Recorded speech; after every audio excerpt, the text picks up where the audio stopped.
y continuamente se demuestra que los seres vivos poseen la facultad de autoorganización. Las proteínas se pliegan, las enzimas interactúan, las células se disponen en forma de órganos y los órganos se disponen en forma de individuos coherentes. Los individuos se organizan para constituir una población y las poblaciones se organizan para constituir una biosfera coherente. Gracias a la teoría de la complejidad empezamos a intuir cómo se produce esta autoorganización y a qué apunta, y representa un importante cambio en nuestra percepción de la evolución. Pero en definitiva, dijo Harvey, la evolución sigue siendo el resultado de la acción del medio ambiente sobre los genes. No creo que se reduzca a eso, Harv, discrepó Malcolm. Creo que hay otras cosas en juego, otras cosas que explican incluso cómo surgió nuestra especie. Hace 3 millones de años, prosiguió Malcolm, unos simios africanos que hasta ese momento vivían en los árboles descendieron al suelo. Aquellos simios no destacaban en nada. Tenían el cerebro pequeño y no eran especialmente inteligentes. No poseían garras ni afilados dientes que usar como armas. No sobresalían por su fuerza ni por su velocidad.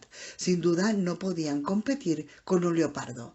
Pero como su estatura era corta, empezaron a erguirse sobre las patas traseras a fin de mirar por encima de la alta hierba africana. Así comenzó todo, unos simios corrientes asomándose sobre la hierba. Estos simios permanecían erguidos cada vez más tiempo, eso les dejaba las manos libres. Como todos los simios, se valían de ciertos utensilios. Los chimpancés, por ejemplo, usan ramas para capturar termitas. Con el paso del tiempo, nuestros antepasados elaboraron utensilios más complejos. De hecho, estimuló el crecimiento del cerebro en tamaño y complejidad. Se inició ahí una espiral. La mayor complejidad de los utensilios generaba cerebros más complejos que a su vez generaban utensilios más complejos. Y desde el punto de vista evolutivo, nuestro cerebro estalló literalmente. En alrededor de 1 millón de años se duplicó el tamaño de nuestro cerebro y eso nos creó ciertos problemas. ¿Cómo cuáles? Como venir al mundo, sin ir más lejos. Un cerebro grande no puede pasar a través del canal del parto, lo cual implica la muerte tanto de la madre como del niño durante el alumbramiento. Esa no es una alternativa viable. ¿Cuál es, pues, la respuesta evolutiva? El nacimiento del niño es una etapa muy prematura del desarrollo, cuando el cerebro no es aún demasiado grande para atravesar la pelvis.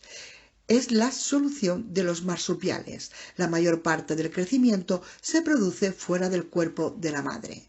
Durante el primer año de vida, el cerebro del niño multiplica por 2 su tamaño. Es una buena solución al problema, pero crea otros problemas. Significa que los niños humanos no se valen por sí solos hasta mucho después del nacimiento. Las crías de muchos mamíferos andan minutos después de nacer, las de otros al cabo de unos días o unas semanas. Los niños, en cambio, tardan todo un año en caminar y más aún en comer solos. Así que parte del precio por un cerebro de mayor tamaño fue el desarrollo entre nuestros antepasados de organizaciones sociales estables que permitiesen el cuidado de los niños a largo plazo, durante muchos años. Estos niños, desvalidos de cerebro grande, cambiaron la sociedad, pero no fue esa la consecuencia más importante. ¿No? No. Nacer en un estado tan inmaduro implica que los niños no tienen el cerebro plenamente formado, no llegan al mundo con demasiado comportamiento instintivo incorporado. Instintivamente, un recién nacido puede succionar y agarrar, pero poco más. El complejo comportamiento humano no tiene nada de instintivo, así que las sociedades humanas deben desarrollar un sistema educativo para adiestrar los cerebros de los niños, para enseñarles a comportarse. socializarse. Toda sociedad humana destina una considerable cantidad de tiempo y energía a enseñar a sus niños un comportamiento adecuado. Si examinamos una organización social más simple, en algún lugar de la selva, descubrimos que todo niño nace en medio de una red de adultos responsables de criarlo. No solo los padres, sino también los tíos, los abuelos y los ancianos de la tribu.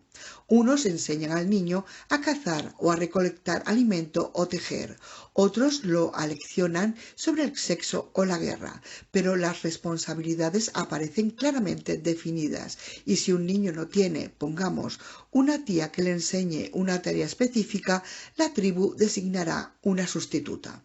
Pues criar a los niños es, en cierto sentido, la razón de ser de la sociedad. Es el hecho más importante que se produce y a la vez la culminación de todos los utensilios, el lenguaje y la estructura social que se han desarrollado. Finalmente, varios millones de años después, tenemos niños que manejan ordenadores. Así pues, si todo esto tiene algún sentido, ¿dónde interviene la selección natural? ¿Actúa en el cuerpo, agrandando el cerebro? ¿Actúa en la secuencia de desarrollo poniendo a los niños en el mundo antes? ¿Actúa en el comportamiento social, generando la cooperación y el cuidado de los niños? ¿O actúa en todas partes a la vez, los cuerpos, el desarrollo y el comportamiento social? En todas partes a la vez, afirmó Harvey. Eso creo yo, coincidió Malcolm. Pero puede haber elementos de esta historia que se produzcan automáticamente, como resultado de la autoorganización. Por ejemplo, las crías de todas las especies ofrecen un aspecto característico: ojos grandes, cabezas grandes, caras pequeñas, movimientos mal coordinados. Eso se da por igual en los bebés humanos, los cachorros y los polluelos, y despierta la ternura de los adultos de todas las especies. En cierto sentido, la apariencia de las crías es determinante en la autoorganización del comportamiento del adulto y en nuestro caso es además un rasgo útil. ¿Qué tiene eso que ver con la extinción de los dinosaurios?, preguntó Thor. Los principios autoorganizativos pueden ejercer una influencia positiva o negativa, del mismo modo que la autoorganización puede coordinar el cambio. Puede también conducir una población a la decadencia y a una situación de desventaja. Espero que en esta isla veamos adaptaciones autoorganizativas en el comportamiento de dinosaurios auténticos y que eso nos revele cómo se extinguieron. De hecho, estoy casi seguro de que ya sabemos que llevó a los dinosaurios a la extinción. Se oyó el chasquido de la radio. «Bravo», dijo Levin por el intercomunicador. «Yo no lo habría expresado mejor. No estaría de más que vinieses a ver lo que ocurre aquí. Los parasaurios están haciendo algo muy interesante, Ian». «¿Qué? Ven y lo verás». «Chicos», ordenó Malcolm, «quedaos aquí y permaneced atentos a los monitores». Apretó el botón de radio. «Richard, ya vamos». Parasaurios. Richard Levin se agarró a la barandilla de la plataforma y observó expectante. Justo enfrente, tras un pequeño promontorio, vio aparecer la magnífica cabeza de un Parasaurolophus valkeri. El cráneo de aquel hadrosaurio de pico de pato tenía una longitud aproximada de 1 metro, pero lo agrandaba aún más una cresta en forma de cuerno que se extendía hacia atrás y sobresalía notablemente por encima del lomo. Cuando el animal se acercó, Levin vio el moteado verde de la cabeza, el cuello largo y poderoso, y el robusto cuerpo de vientre verde pálido. El parasaurio medía más de 3,5 metros de altura, aproximadamente como un elefante grande. Su cabeza casi llegaba al suelo de la plataforma. El animal avanzaba resueltamente hacia él con pesados pasos. Al cabo de un momento vio asomar una segunda cabeza tras el promontorio, y luego una tercera y una cuarta. Los animales bramaban y se dirigían en fila hacia él.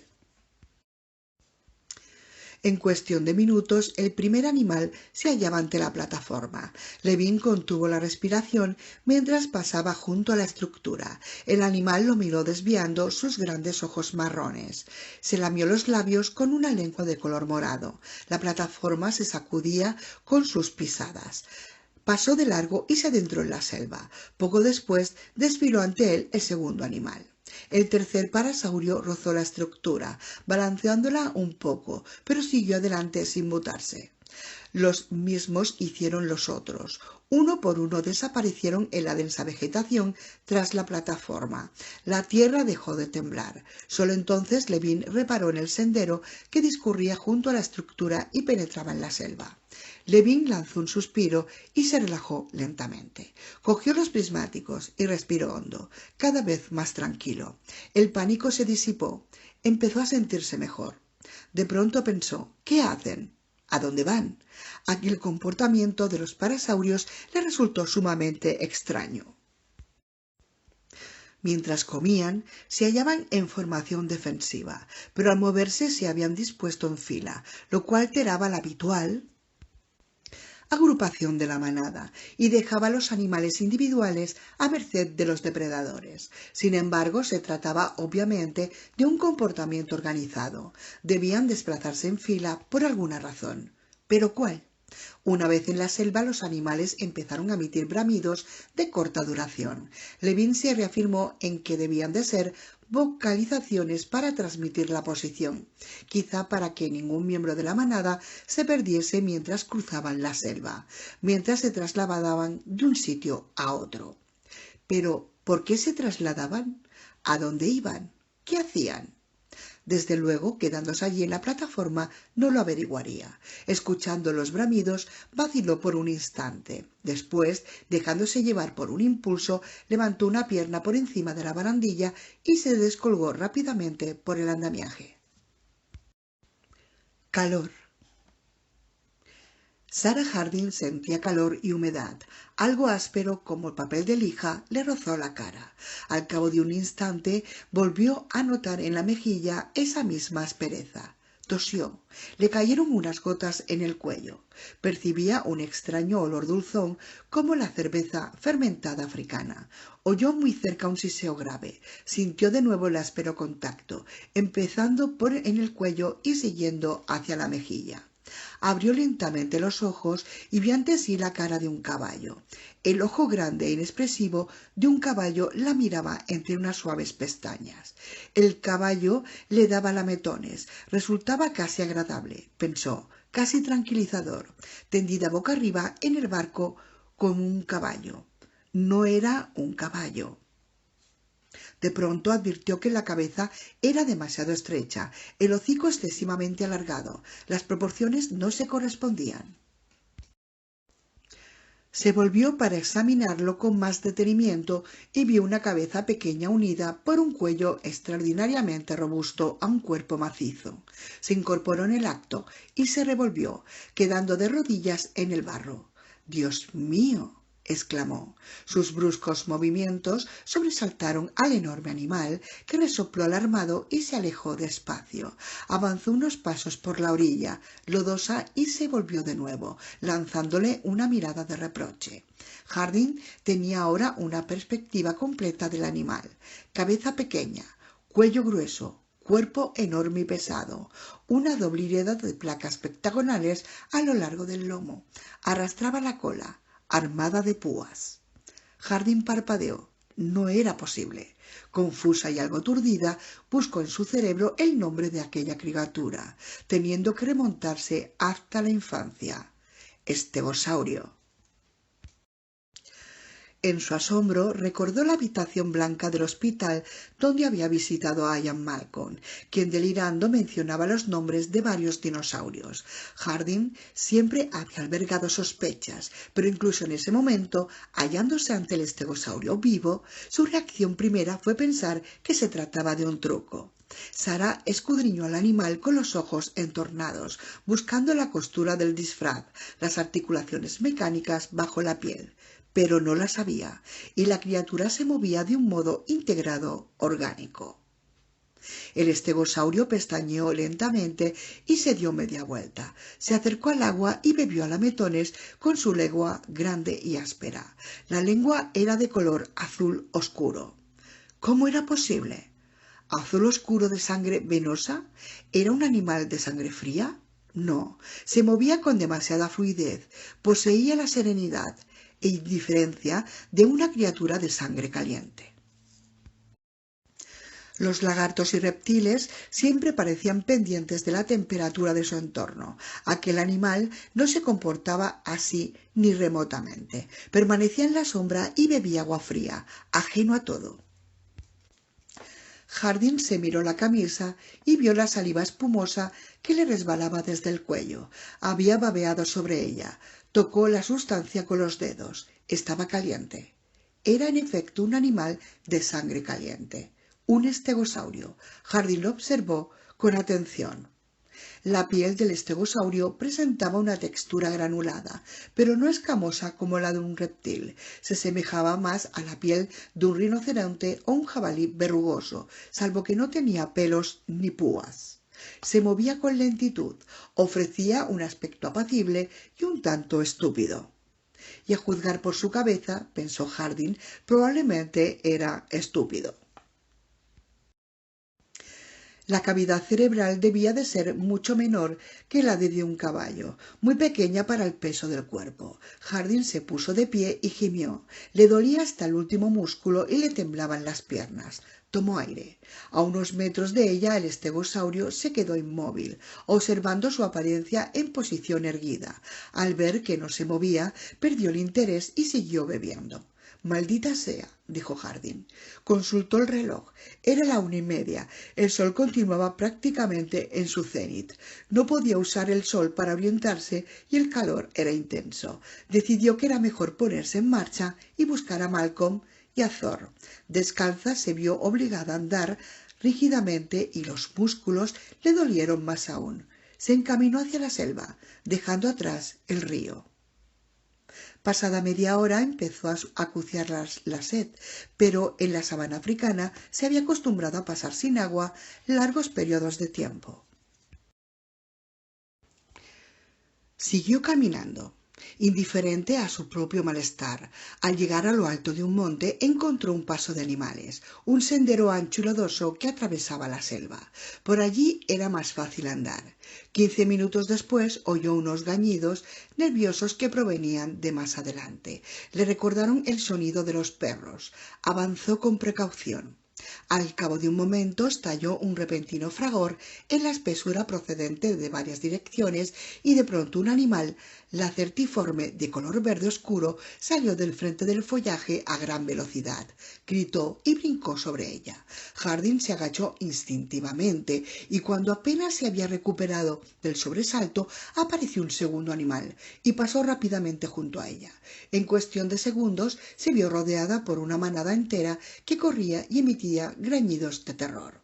Un animal tropezó con ella y la derribó.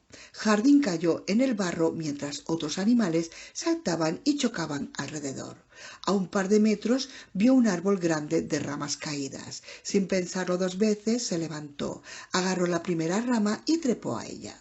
Consiguió afianzarse en una posición segura en el preciso instante en que se pasaba bajo el árbol en persecución de las criaturas verdes, un dinosaurio de otra clase con afiladas garras. Cuando el animal se alejó, pudo observar su cuerpo oscuro de 1,80 m de altura y surcado de rayas rojizas como las de un tigre. Poco después apareció un segundo animal rayado y luego un tercero. Era toda una manada de depredadores que silbaban y gruñían mientras daban caza a los dinosaurios verdes. Después de tantos años dedicada a la investigación de campo, casi de manera refleja, empezó a contar los animales que corrían bajo ella. Había 10 depredadores rayados y eso despertó de inmediato su interés. No tenía sentido, se dijo. Cuando hubo pasado el tiempo depredador, saltó al suelo y siguió a la manada. Por un instante pensó que era una imprudencia, pero se rindió a la curiosidad. Subió por el sendero tras el rastro de los dinosaurios atigrados, pero incluso antes de llegar a lo alto del monte, advirtió por sus gruñidos que ya habían capturado una presa. Desde lo alto observó cómo devoraban al animal abatido. En África nunca había visto nada igual. En la llanura de Seronera, el acto de comerse a la presa tenía su su propia organización, bastante previsible y casi majestuosa. Los depredadores mayores, leones o hienas, se disponían alrededor del animal muerto, alimentándose junto a sus crías. A cierta distancia aguardaban su turno los buitres y marabús, y aún más lejos, moviéndose en círculos con gran cautela, se hallaban los chacales y otros pequeños carroñeros. Los distintos animales devoraban diferentes partes del cuerpo. Las hienas y los buitres comían los huesos. Los chacales mordisqueaban el animal hasta dejarlo limpio de carne. Estas eran las pautas establecidas y en consecuencia apenas se producían disputas por el alimento. Allí, en cambio, se desplegaba ante sus ojos un verdadero caos, un torbellino en torno a la comida. Los depredadores rayados se apiñaban sobre el animal caído y arrancaban furiosamente trozos de carne, interrumpiéndose con frecuencia para amenazarse y agredirse entre ellos. Se peleaban con auténtica saña. Un depredador hincó los dientes al animal situado junto a él, infligiéndole una profunda herida en un costado. De inmediato otros depredadores intentaron morder al mismo animal, que retrocedió malherido, renqueando y sangrando. Una vez en la periferia del grupo, el animal herido se desquitó asestando una dentellada en la cola a otra de las criaturas y causándole también una grave herida. Un ejemplar joven, aproximadamente la mitad de grande que los otros, forcejeaba para alcanzar un trozo de carne. Los adultos, en vez de abrirle paso, le gruñían y atacaban. A menudo el más joven se veía obligado a saltar ágilmente hacia atrás y mantenerse a distancia de los afilados colmillos de sus mayores. Harding no vio crías. Aquella era una sociedad de adultos brutales. Observando a los enormes depredadores embadurnados de sangre, advirtió en sus costados y cuellos innumerables cicatrices. Sin duda eran animales veloces e inteligentes, pero se peleaban sin cesar.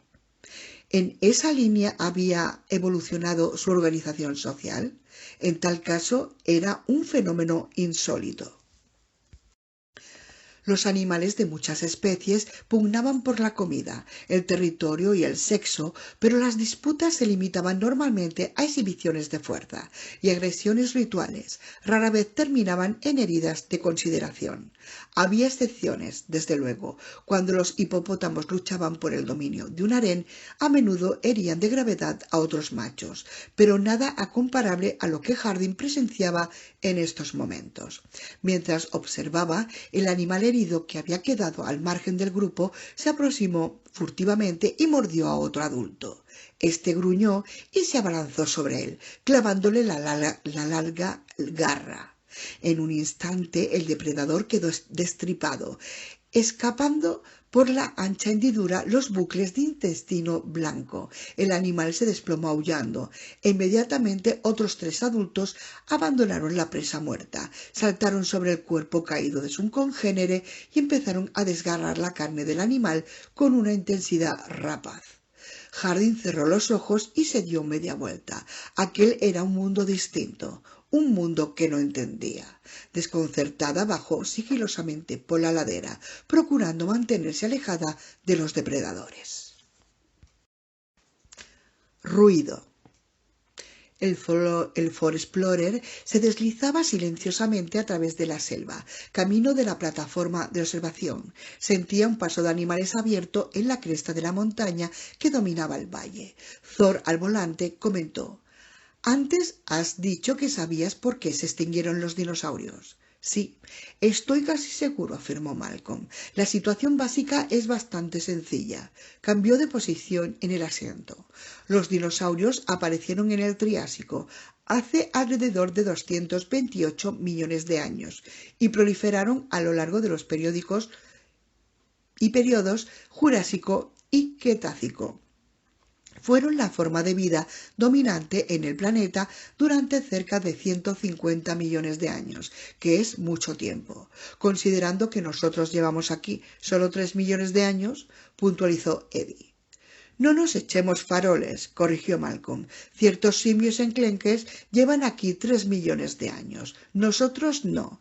En este planeta habitan seres humanos reconocibles solo desde hace 35.000 años.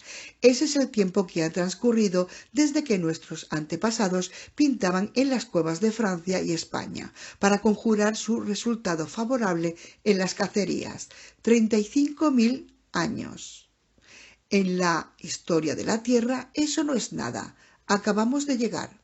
Desde luego. Y naturalmente, ya 35.000 años atrás, provocamos la extinción de especies. Los cavernícolas cazaban tanto que empezaron a extinguirse animales en varios continentes. Antes había leones y tigres en Europa y jirafas y rinocerontes en Los Ángeles. Hace 10.000 años, los antepasados de los indios de Norteamérica acabaron con el mamut lanuno.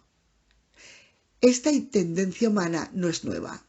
Ian, si es así, por más que los modernos ecologistas creen que sea una cosa ahora, Ian, volvió a interrumpirlo Thor. ¿Estabas hablando de los dinosaurios? Bien, los dinosaurios. Decía que durante 150 millones de años los dinosaurios prosperaron de tal modo en este planeta que en el Cretácico existían 21 grupos básicos distintos. Algunos grupos, como los camarasaurios y los fabrosaurios, habían muerto, pero la gran mayoría de los dinosaurios perduraron a lo largo del Cretácico. Y de pronto, hace 65 millones de años, se extinguieron todos los grupos. Solo quedaron las aves. Así que la cuestión es, ¿qué pasa? Pensaba que lo sabías, comentó Thor. No, me refiero a ese ruido. ¿No habéis oído nada? No, contestó Thor. Para, indicó Malcolm. Thor detuvo el vehículo y apagó el motor. Bajaron las ventanillas y entró el calor del mediodía. Apenas se movía el aire. Permanecieron atentos durante un rato. Yo no oigo nada, dijo Thor, con un gesto de indiferencia. ¿Qué crees? Shh, instó Malcolm. Ahuecó la mano en torno a la oreja derecha y asomó la cabeza por la ventanilla, aguzando el oído. Al cabo de un momento se acomodó de nuevo al asiento. Juraría que he oído un motor. ¿Un motor? ¿Un motor de combustión interna? Sí. Malcolm señaló hacia el este. Me ha parecido que venía de allí. Volvieron a escuchar atentamente, pero no oyeron nada. Thor movió la cabeza en un gesto de negación. Dudo mucho que pueda haber un motor de gasolina aquí, Ian. No hay posibilidad de repostar. Sonó la radio. ¿Doctor Malcolm? Era Arby desde la caravana. Sí, Arby. ¿Quién más hay en la isla? ¿A qué te refieres? Preguntó Malcolm. Encienda el monitor. Thor puso el interruptor de la pantalla incorporada al salpicadero. Vieron la imagen de una de las cámaras de seguridad. Abarcaba una escarpada y sombría ladera del angosto extremo oriental del valle. Una rama próxima a la cámara obstruía en gran medida a la visibilidad, pero la imagen permanecía quieta, silenciosa. No se advertían indicios de actividad. ¿Qué ves, Arby? Fíjense bien. A través de las hojas Thor vio por un instante una mancha caqui. Cuando volvió a aparecer, se dio cuenta de que era una persona medio andando, medio deslizándose por la empinada pendiente hacia el lecho del valle. Tenía un cuerpo robusto y pequeño, y el pelo corto y oscuro. ¿Será posible? Exclamó Malcolm con una sonrisa. ¿Sabes quién es esa? Inquirió Thor. Claro, es Sara. Bueno, será mejor que vayamos por ella. Thor cogió el micrófono de la radio y pulsó el botón. «Richard». Levin no respondió. «Richard, ¿estás leyendo?» Siguió sin responder. Malcolm exhaló un suspiro. «Estupendo». No contesta. Probablemente se ha ido a dar un paseo, obsesionado con su investigación. «Eso me temo», dijo Thor. «Eddie, desengaña la motocicleta y ve a ver en qué anda metido Levin ahora. Llévate un Lindstrand. Nosotros vamos a buscar a Sara». El camino. Levin se adentró en la oscuridad de la selva por el paso de animales. Los parasaurios le precedían, abriéndose paso ruidosamente entre los helechos y las palmeras. A menos ya entendía por qué habían formado en fila. No había otra manera de avanzar a través de la densa vegetación. habían seguido emitiendo ininterrumpidamente sus vocalizaciones, pero, como Levin advirtió, con un matiz distinto, más agudas, más nerviosas. Levin apretó el paso, quitando de en medio humedosas hojas de palmera más altas que él. Mientras escuchaba los bramidos de los animales, empezó a percibir un olor característico, penetrante y agridulce. Tuvo la sensación de que el olor se hacía más intenso conforme avanzaba. Sin duda, algo ocurría más adelante. Las vocalizaciones de los parasaurios se habían vuelto entrecortadas, casi como ladridos. Creyó adivinar en ellas cierta inquietud. Pero, ¿qué podía inquietar a los animales de 3,5 metros de altura y 9 de longitud? Le venció la curiosidad. Se echó a correr por la selva, apartando hojas y saltando sobre troncos caídos. Entre el follaje oyó una especie de siseo, como una efusión de líquido, y entonces un parasaurio emitió un bramido grave y prolongado. Eddie Carr llegó en la motocicleta hasta la plataforma de observación y se detuvo. Levin se había marchado. Examinó la tierra en torno a la estructura y vio numerosas pisadas de animales. Eran huellas enormes, de medio metro de diámetro, y penetraban en la selva por detrás de la plataforma. Detectó también las marcas recientes de unas botas. Eran las suelas de una Asolo. Sin duda las de Levin. En algunos sitios las huellas de las botas se superponían al contorno de las pisadas del animal, lo cual significaba que eran posteriores. Las huellas de las botas se dirigían también hacia la selva. Eddie Carr maldijo. Si hay algo que no deseaba era adentrarse en la selva, pero no le quedaba elección. Tenía que sacar de allí a Levin. Aquel individuo, pensó, iba a convertirse en un auténtico problema. Eddie se descolgó el rifle del hombro y lo colocó atravesado sobre el manillar de la motocicleta. A continuación hizo girar el puño de arranque y penetró lentamente en la oscuridad. Con el corazón martillándole en el pecho por la emoción, Levin apartó la última hoja y se detuvo de repente. Enfrente de él, un parasaurio blandía la cola. El animal se hallaba de espaldas a Levin y un grueso chorro de orina salió a borbotones de su pubis posterior, salpicando el suelo. Levin retrocedió de un salto, esquivando el chorro. Detrás del parasaurio más cercano vio un claro abarrotado de patas de animal. Los parasaurios se habían distribuido por el claro y orinaban juntos, hábito conocido como comportamiento de letrina. Fascinante, pensó Levin, y totalmente inesperado. Muchos animales contemporáneos, incluidos los rinocerontes y los ciervos, preferían evacuar en lugares determinados y en muchos casos las manadas lo hacían de manera coordinada. En general, el comportamiento de letrina se consideraba un método para marcar el territorio, pero al margen de cuál fuese su verdadera función, nadie había imaginado que los dinosaurios actuasen de aquel modo. Los parasaurios terminaron de orinar y cada uno se desplazó unos cuantos pasos de costado. En la nueva posición defecaron también simultáneamente. Cada parasaurio produjo un gran montón de excrementos de color pajizo. A continuación, cada animal emitía un bramido grave a la vez que expulsaba una enorme cantidad de gases de un olor que recordaba al metano.